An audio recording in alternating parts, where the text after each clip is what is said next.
Mardin Sivil Toplum Kuruluşları platformu olarak Mardin'e tıp fakültesi açılması için başlattığımız imza kampanyasına Mardin halkının 108.622 imza ile destek vermesi sonucunda hedeflediğimiz 100.000 imzayı aşmış bulunmaktayız.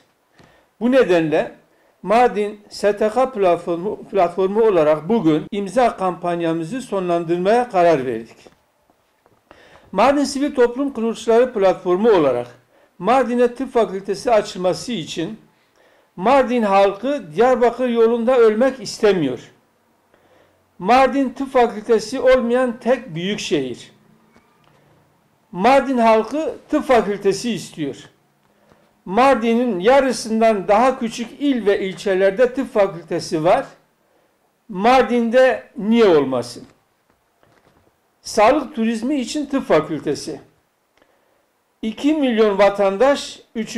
basamak sağlık hizmeti bekliyor.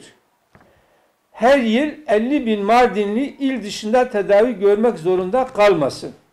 Ve benzeri sloganlarla Mardin'de tıp fakültesi açılması için Mardin Sivil Toplum Kuruluşları platformu olarak düzenlendiğimiz imza kampanyasını Mardin halkı 108.622 imza ile destek vermiştir.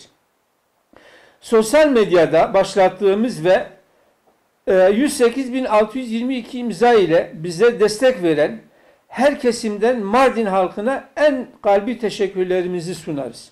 Mardinlilerin bu haklı talebinin en kısa zamanda gerçekleşmesi için Sayın Cumhurbaşkanımız Recep Tayyip Erdoğan'ın gerekli iş ve işlemleri hemen başlatacağının şüphemiz yoktur.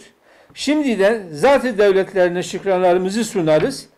Kamuoyuna saygı ile duyurulur.